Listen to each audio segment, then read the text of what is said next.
Finally আপনাদের সাথে কিছু কথা বলতে চাই।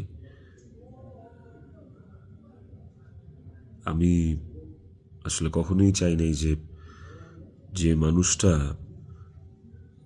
পৃথিবী থেকে চলে গেছে সেই মানুষটাকে নিয়ে খুব বেশি বড় কোনো কনভারসেশন আপনাদের সাথে করতে। আমার ওয়াইফ ইকরা, ওই যেহেতু এই পৃথিবীতে নাই, ওরে নিয়ে এত ক্লিয়ারিফিকেশন, ওকে নিয়ে এত কনভারসেশন আমার কাছে মনে হয়েছে যে দরকার নাই। আমি বরাবরই আমার সংসারের ব্যাপার, আমার ঘরের ব্যাপার আমি ঘরে রাখতে পছন্দ করি। সেই জায়গা থেকে ওর মৃত্যুটা এমনিতেই আমাকে যে ট্রমা দিচ্ছে, ওর মৃত্যুটা আমাকে আসলে মানে পাথরই বানায় ফেলছে একরকম। এগুলো নিয়ে আমি আসলে কথা বলতে চাই নাই, কিন্তু আমার কাছে মনে হয় যে আপনারা গল্পের একটা পাতা পড়েই পুরো গল্পটাকে জাজ করতেছেন। একটা পৃষ্ঠা পড়েই পুরো গল্পটা সম্পর্কে আপনারা আপনাদের মনের মতো করে যা খুশি বলতেছেন। পাতার এক পাশ পড়ে আরেক পাশ পড়বেন না, এটা তো হয় না, তাই না? আর আমি আসলে কোনো কিছু প্রপারলি গুছায় বলার মতো স্টেটে নাই, পরিস্থিতিতে নাই।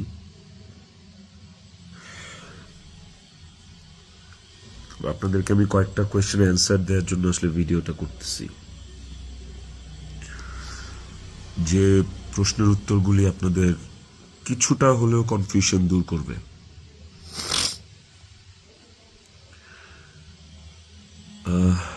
শেষ প্রশ্নটা থেকেই আসি আপনাদের। আমি এই ভিডিওতে সবকিছু ক্লিয়ার করবো, এভরিথিং। আমি আপনাদের প্রত্যেকটা প্রশ্নেরই উত্তর দেওয়ার চেষ্টা করব। তো আপনাদের শেষ প্রশ্নটা ছিল যে মানুষটা একটা মানুষকে ভালোবাসা প্রমাণ দিতে যে আত্মহত্যা করে চলে গেল, মরে গেল, আমি ওই মানুষটা শেষবারের মতো মুখটাও দেখতে আসলাম না। এই যে আপনাদের প্রশ্নটা, আচ্ছা আপনারা কি আমার দেশে আসার মতো পরিস্থিতি রাখছেন? হ্যাঁ, আমি দেশে আসা মাত্রই আমার উপর মব সৃষ্টি হবে। আমি দেশে আসার মাত্রই আপনারা আমাকে টাইনা ছিঁড়ে ফেলবেন। আমার ফোনে এত এত এত থ্রেটস আমি আপনাদেরকে বলে বুঝাইতে পারবো না। আমার কাছে এমনও ইনফরমেশন আসছে যে এয়ারপোর্টের বাইরে লোক রেডি করা আছে।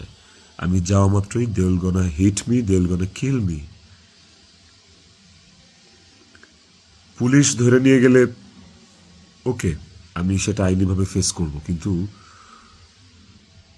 এখন যদি আমিও মারা যাই, আমিও রিজিকের মার কাছে চলে যাই, রিজিকের কি হবে? আপনারা কি চান যে রিজিক তার বাবাকেও হারাক? এই ছেলেটার কি দোষ? এই ছেলেটা বড় হবে না? ও কিভাবে বাঁচবে? মায়ের অভাব কেউ পূরণ করতে পারে না।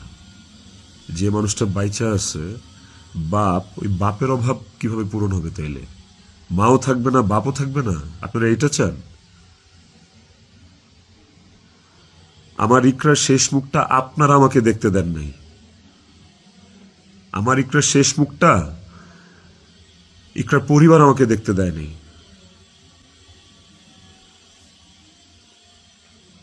16 বছর সংসার করছি, 16 বছর একটা শত্রুর সাথেও যদি কেউ এক ছাদের নিচে থাকে, সে মারা গেলে তার চেহারাটা দেখার জন্য ছটফট করে মানুষ। আর আমার বউ ছিল, আমি ভালোবাসা তার বিয়ে করছি, ওই মানুষটা মারা গেছে, তার শেষবারের মতো তার চেহারাটা আমি দেখবো না?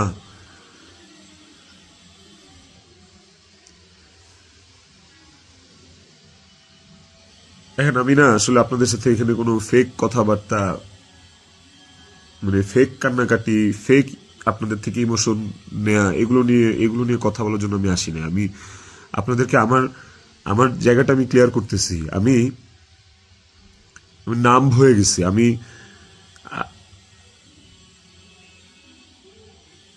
আমারও মনে হয় যে আমি যে কোনো সময় কোনো একটা দুর্ঘটনা ঘটায় ফেলতে পারি, বাট ওই মুহূর্তে যখন রিজিকের ফেসটা আমার চোখের সামনে আসে না, আমি নিজেকে শক্ত না করা ছাড়া আমি কোনো উপায় দেখি না।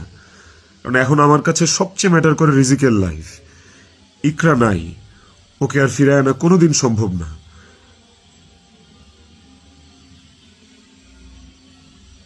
আমার কাছে এখন সবচেয়ে বেশি প্রায়োরিটি হচ্ছে রিজিকের জীবনটা। আপনারা না রিজিককে ভালোবাসেন, আপনারা না রিজিককে নিয়ে অনেক কনসার্ন। এই যে এত এত গালি আর হেট্রেড আমাকে নিয়ে, এত কিছু, সব কিছুর অ্যান্সার আপনাদেরকে আমি দিব।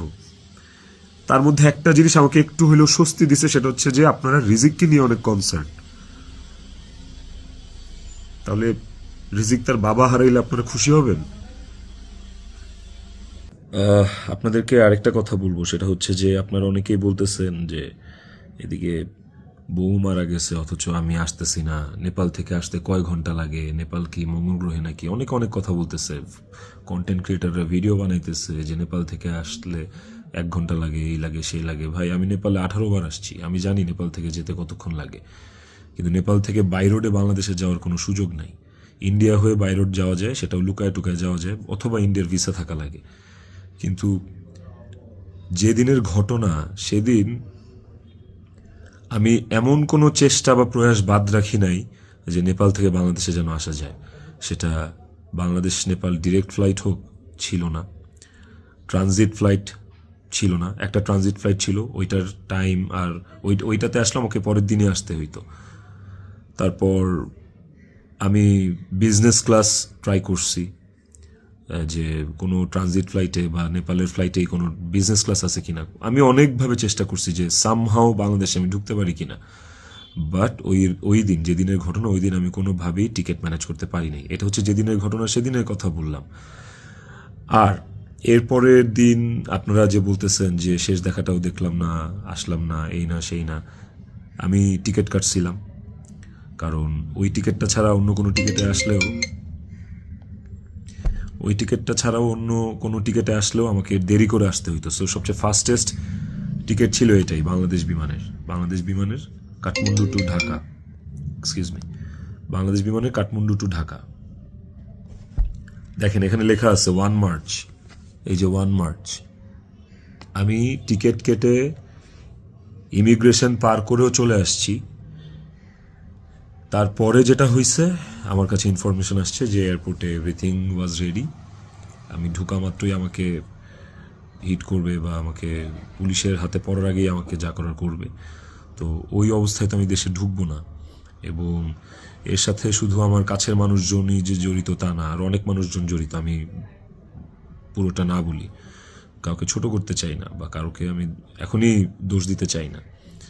তো আমি যখন বুঝতে পারলাম যে আমি দেশে আসা মাত্রই আমার উপর অ্যাটাক হবে এবং এটা হিতের বিপরীত হবে, এবং এখন মব হলে যেটা হয় যে পুলিশও আসলে অনেক সময় নিরুপায় হয়ে যায় সিচুয়েশনে, ওই জিনিসটা অ্যাভয়েড করার জন্য যে আমার কিছু হইলে এখন আমার ছেলের কী হবে, আমার ছেলে তো আমার পথ চেয়ে বসে আছে, ওই ব্যাপারটা যখন আমি জানতে পারি, ক্লিয়ারিফাই হই, তখন আমি ইমিগ্রেশন ক্রস করার পরেও আমি অফলোড হই।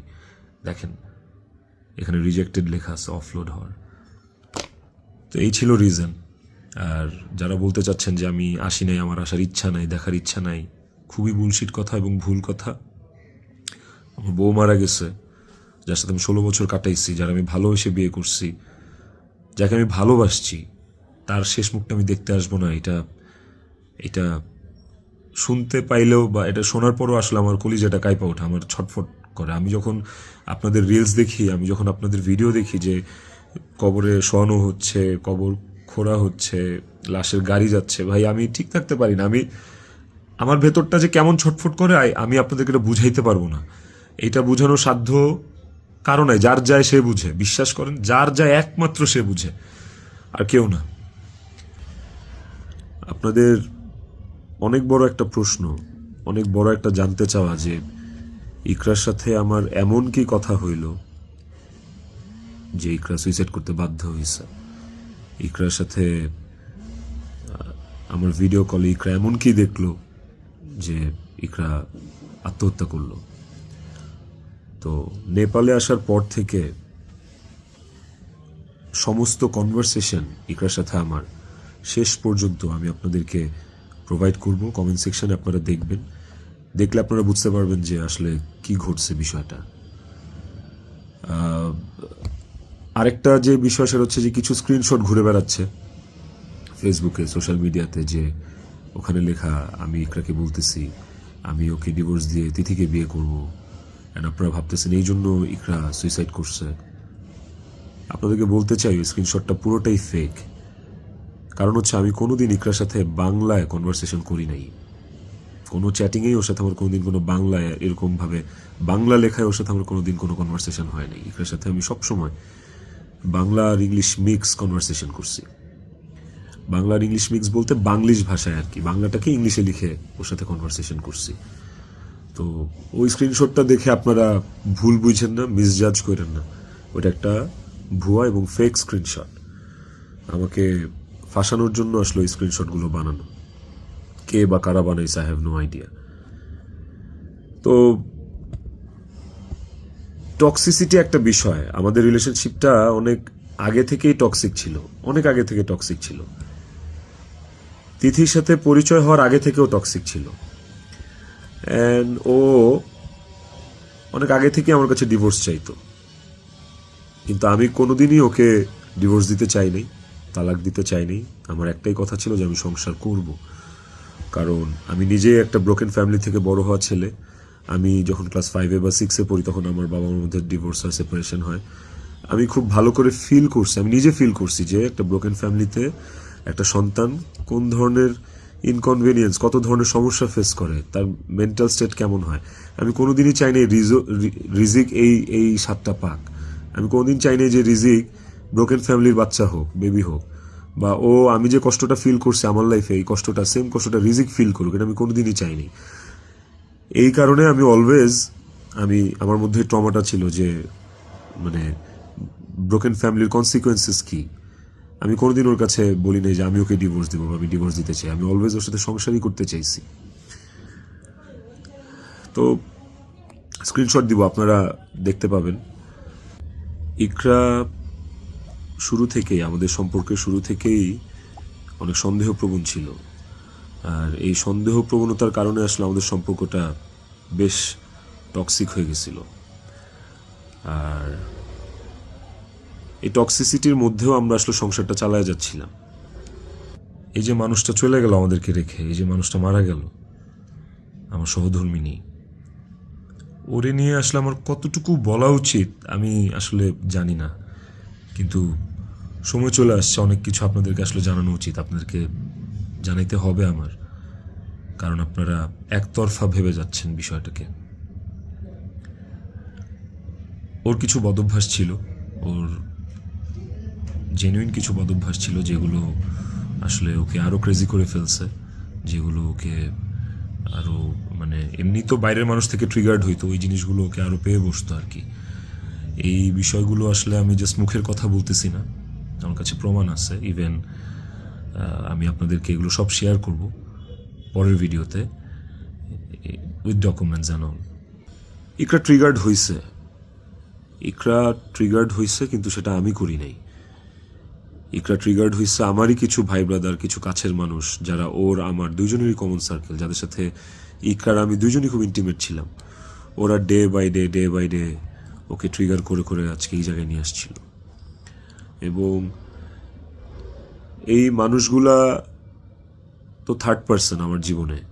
একটা সংসার তখনই টক্সিক হয় যখন বাইরের মানুষরা ওই সংসারের মধ্যে ইনভলভ হওয়া শুরু করে, বাইরের মানুষগুলা ওই সংসারে হাজব্যান্ডকে বা ওয়াইফকে ট্রিগার করা শুরু করে। তো এই মানুষগুলা সম্পর্কে আমি পরে অন্য একটা ভিডিওতে হয়তো বলবো, বা এই মানুষগুলো সম্পর্কে ওরা যারা নিজেদেরকে কাকরাইল মসজিদের ইমাম সাহেব মনে করে আমার সংসারে ইন্টারফেয়ার করছে, তাদেরকে নিয়ে পরে কথা বলবো উইথ প্রুফ। কিন্তু এখন আসলে আমি এইসব বিষয়ে বা অন্য কাউকে এক্সপোজ রিভিল করার মতো আসলেই মেন্টাল পরিস্থিতিতে নাই। আমি কতটুকু গুছায় কথা বলতে পারতেছি আমি সেটাও জানি না, কিন্তু আমি ইকরাকে সুইসাইড করতে ট্রিগার করি নাই, শি ওয়াজ ট্রিগার্ড। এবং এই বিষয়টা আপনারা, আমি যে স্ক্রিনশটগুলো প্রোভাইড করব ওই স্ক্রিনশটগুলো দেখলে আপনারা বুঝবেন, যেখানে একটিবারের জন্য আমি ওকে কোথাও বলি নাই যে আমি ওর সাথে থাকবো না। আর আমার পুরো কনভারসেশনে আমি কখনো ওকে গালিগালাজ করি নাই, আপনারা সেটা পাবেন না। বরঞ্চ ও আমাকে অনেক গালিগালাজ করছে, অনেক উল্টাপাল্টা কথা বলছে, অনেক থ্রেট দিচ্ছে, অনেক কিছু করছে। তো আমি ট্রিগার করি নাই, আমি অন্তত চাই নাই যে ও সুইসাইড করুক। আমার কাছে ইকরা শুধু আমার ওয়াইফ ছিল না, আমার কাছে এত টক্সিসিটির পরে এসেও ইকরা আমার কাছে আমার সন্তানের মা ছিল। এটা আমার কাছে অনেক বড় একটা ব্যাপার ছিল। আপনাদের আরেকটা বড় প্রশ্ন বা জানার ব্যাপার ছিল যে ইকরার মৃত্যুর আগে ওর ভিডিও কলে ও এমন কি দেখছে বা আমি এমন কি বলছি ভিডিও কলে যে কারণে ও বাধ্য হয়েছে সুইসাইড করতে। আপনাদেরকে যে স্ক্রিনশটটা দিব ওই স্ক্রিনশটটাতে আপনি নিচে গেলে দেখতে পারবেন যে একটা কনভারসেশনের পরে ওর সাথে আমার একটা 22 সেকেন্ডের ভিডিও কল। ওই 22 সেকেন্ডের ভিডিও কলটার বিষয় বলি। ও আমাকে কল দিচ্ছে, আমি ফোনটা ধরছি, ধরার পর ও আমাকে বলছে যে আমার শেষবারের মতো দেখে না, আমার আর জীবনে কোনোদিন দেখবি না। তো ওর ওই কথাটা শোনার পরে আমার কাছে মনে হয়েছে যে আমি খুব ঘাবড়ে গেছি, আমি ভয় পেয়ে গেছি যে নিশ্চয়ই কোনো একটা দুর্ঘটনা ঘটবে। সাথে সাথে আমি আমার অ্যাসিস্ট্যান্টকে কল দিছি যে ম্যাডাম পাগলামি করতেছে, ম্যাডাম রে তাড়াতাড়ি যা দেখ ম্যাডাম কি করতেছে, তাড়াতাড়ি পাগলামি করতেছে। ওই অ্যাসিস্ট্যান্টের সাথে কথা বলার সময় আমার ফোনে ওই কথা বলা অবস্থাতে আরেকটা ভিডিও কল আসছে। অ্যাসিস্ট্যান্টকে আমি হোয়াটসঅ্যাপে কথা বলতেছিলাম, মেসেঞ্জারে আমার ভিডিও কলটা আবার আসছে ইকরার থেকে। তো অ্যাসিস্ট্যান্টের সাথে কথা বলতে বলতে ওই কলটা রিসিভ করতে পারি নাই। অ্যাসিস্ট্যান্ট ততক্ষণে ম্যাডামের ওখানে গেছে, আর আমার কলটা যেহেতু আমি ধরতে পারি নাই, তারপর আমি অ্যাসিস্ট্যান্টের সাথে কথা শেষে আমি নিজে কল ব্যাক করছি। তারপর আর ওই কল ওখান থেকে আর কখনো রিসিভ হয় নাই। তো আমার কথা হচ্ছে যে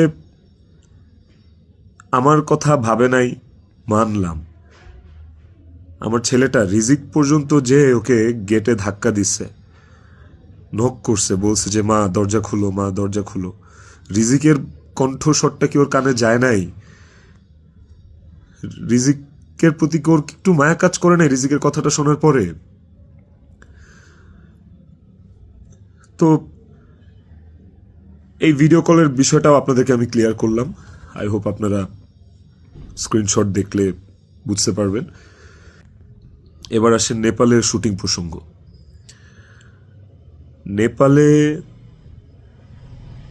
নেপালে কি আমি এই প্রথম জীবনে শুটিংয়ে আসছি? এর আগে আমি নেপালে শুটিং করছি, এর আগে আমি মালয়েশিয়াতে শুটিং করছি, থাইল্যান্ডে শুটিং করছি, সুন্দরবনে শুটিং করছি, দেশে মানিকগঞ্জ, কক্সবাজার, কত জায়গায় কত আউটডোরে শুটিং করছি। তিথিও ছিল অনেক শুটিংয়ে। ওইসব শুটিংয়েও কিন্তু আমার আশেপাশের মানুষগুলা যারা প্রিটেন্ড করতো যে তারা আমার শুভাকাঙ্ক্ষী, বাট অ্যাকচুয়ালি তারা আমার শুভাকাঙ্ক্ষী না, ওই মানুষগুলা কিন্তু তখন ইকরাকে অনেক ট্রিগার করতো। কই, তখন তো ইকরা এই ধরনের কোনো স্টেপ নেয় নাই, তখন তো আত্মহত্যা করে নাই। আপনারা ইকরার আর ইকরার বান্ধবীর স্ট্যাটাস, সরি কি বলে ওটাকে, স্ক্রিনশট বোধহয় পড়ছেন। ওখানে কিন্তু ইকরা নিজেই স্পষ্ট লিখছে যে ও এইসব মানুষের কথাবার্তা নিতে পারতেছে না। গত 3 বছর ধরে ও এইসব মানুষের ট্রিগার আর সহ্য করতে পারতেছে না। ওর নিজের কথা ও নিজে লিখছে, আপনারা পড়ছেন। তো কিভাবে বলেন যে আমার ইকরাকে আমি মেরে ফেলছি? আমার ইকরাকে এইসব মানুষ মেরে ফেলছে, এরা মেরে ফেলছে ট্রিগার করতে করতে, ওর কান ভরতে ভরতে। ইকরা ওয়াজ সো সফট হার্টেড। ও বাইরে থেকে অনেক শক্ত কিন্তু ভেতরে খুব নরম একটা মানুষ ছিল। ওকে খুব সহজে ম্যানিপুলেট করা যেত। ও মানুষের কথা বিশ্বাস করত কারণ ও খুব সহজ সরল ছিল।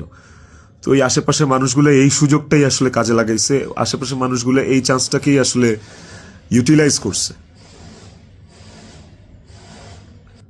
আপনারা অনেকেই বলতেছেন যে বউ ডিপ্রেশনে আছে আর জামাই নেপালে গার্লফ্রেন্ডের নিয়ে ফুর্তি করতেছে, বার্থডে উদযাপন করতে গেছে, এই ধরনের কথাবার্তা আপনারা অনেক বলতেছেন। দেখেন, এই নেপালে শুটিংয়ের আসার কিছুদিন আগে আমার নিজেরও বার্থডে ছিল। আমার বউ সুন্দর করে আমাকে সারপ্রাইজ দিচ্ছে, আমার ছেলে নিজের হাতে সাজাইছে, বাসায় আমার বার্থডে সেলিব্রেট করছে। তাইলে কি আমার বউ ডিপ্রেশনে ছিল?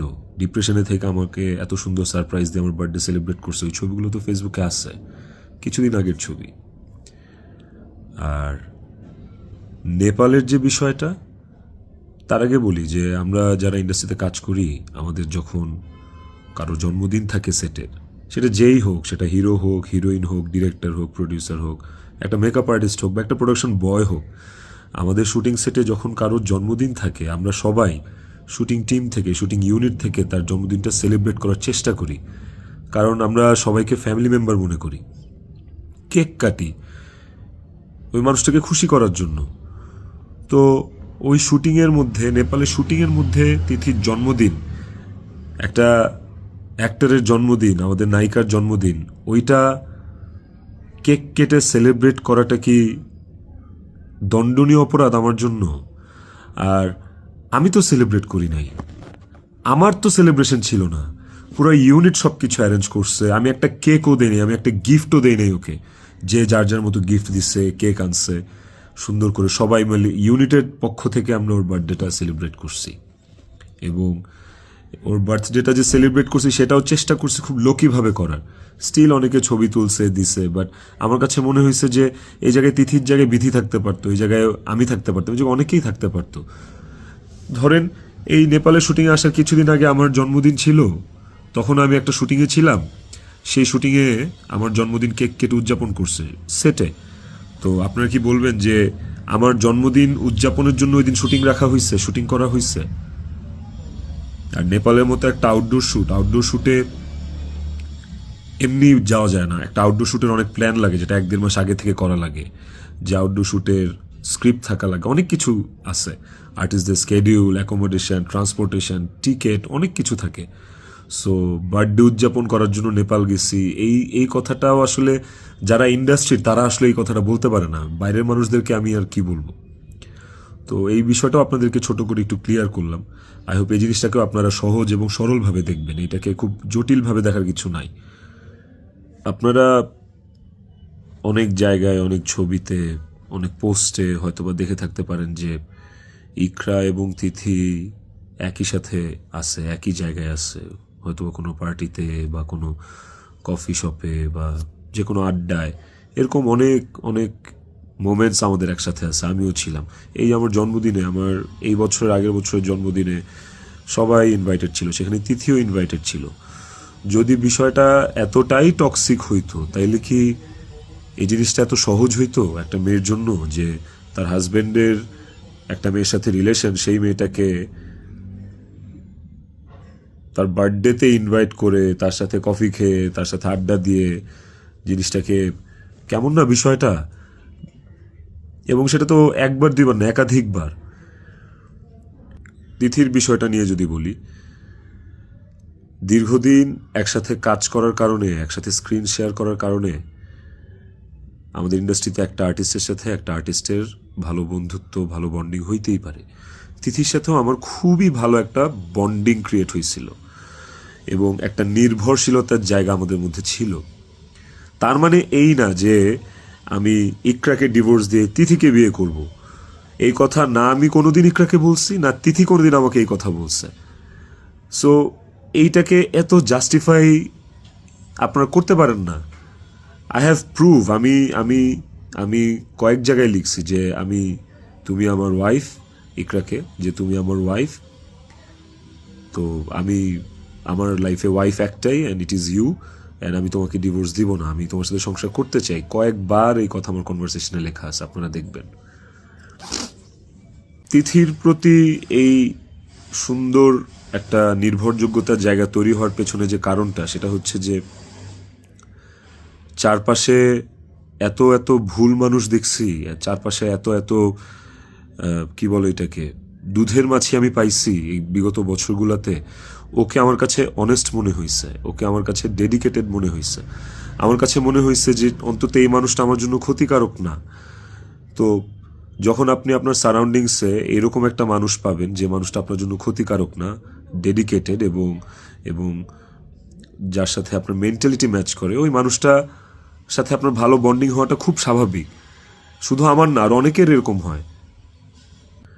আমার এখন যেটা মনে হইতেছে সেটা হচ্ছে যে ইকরা আমার কাছে যতবার ডিভোর্স চাইছে, ও যতবার বলছে যে আমাকে ডিভোর্স দিয়ে দাও, আমার আসলে ওকে ডিভোর্স দিয়ে দেওয়া উচিত ছিল, তাইলে অন্তত ইকরা তো বেঁচে থাকতো। একটা টক্সিক সম্পর্ক ধৈরা বাইন্ধা টাইনা হ্যাচড়া টিকায় রাখার থেকে আসলে ওই সম্পর্কটা না থাকাই ভালো। অন্তত মানুষগুলো তো জীবিত থাকতো। দেখেন, ইকরা মারা গেছে, ইকরা একা মারা যায়নি, ইকরার সাথে আমাকেও নিয়ে গেছে। আমি আমি এখন একটা জিন্দা লাশ। পৃথিবীতে পৃথিবীতে সবচেয়ে বড় শাস্তি কি হইতে পারে? আমি যদি ফাঁসিতেও ঝুলি, ওটা আমার কাছে কোনো পানিশমেন্ট না, শাস্তি না। আমাকে যদি আপনারা মব করে মাইরাও ফেলেন, সেটাও আমার জন্য শাস্তি না। আমি আমার শাস্তি পায়া গেছি। এবং এই যে জিন্দা লাশ হয়ে বেঁচে থাকাটা, এটা আমাকে সারা জীবন বয়ে বেড়াইতে হবে। ওর অভাব আমার সারা জীবন ফিল করতে হবে। আমার নিজের জন্য বাঁচার আসলে আর কিছু নাই। আমি আমার শাস্তি পায়ে গেছি। আমি আমি এর চেয়ে বড় কোনো শাস্তি হইতে পারে না যে আমি একটা জীবিত লাশ হয়ে সারাটা জীবন পার করব। বিশ্বাস করেন, আমার দম বন্ধ হয়ে আসে, আমার নিঃশ্বাস বন্ধ হয়ে আসে। আমি আমি আমি 5 মিনিট পর পর আমি উন্মাদ হয়ে যাইতেছি। বাট ইভেন আমি সুইসাইড করার অনেক চিন্তা ভাবনা করতেছিলাম। বারবার মনে হচ্ছিল যে আমি ইকরার কাছে চলে যাই, ইকরা আমাকে ডাকতেছে। কিন্তু যখনই রিজিকের চেহারাটা চোখের সামনে ভাইসা ওঠে না, ওই মুহূর্তে আসলে আর আর কিছু মাথায় কাজ করে না। মনে হয় যে না না না না, আমি করতে পারবো না, রিজিকের জন্য আমার বাঁচতে হবে। আপনারা প্লিজ প্লিজ রিজিকের জন্য হইলেও আমারে বাঁচতে দেন, আমারে দেশে আসতে দেন প্লিজ। আপনারা যদি রিজিককে ভালোবাসেন, আমাকে একটা সুযোগ দেন রিজিকের যোগ্য পিতা হয়ে দেখানোর। আমি ওকে একটা সুন্দর জীবন দিতে চাই। আমি ওর মায়ের অভাব পূরণ করতে পারবো না, কিন্তু আমি ওকে আমার বাবার ভালোবাসা থেকে, আমি ওর বাবার ভালোবাসা থেকে বঞ্চিত করতে পারবো না। আমি চাই না। আমি ওকে ওকে একটা আদর্শ বাবা হয়ে দেখাইতে চাই। আমার সন্তানটা আমার সাথে খুব কানেক্টেড। যারা আমার কলিগ, তারা দেখছে, তারা জানে যে আমার ছেলেটা আমার জন্য কি পরিমাণ ক্রেজি, পাগল। আমাকে আমার ছেলের কাছে যাইতে দেন আপনারা প্লিজ। ও আমার জন্য অপেক্ষা করতেছে।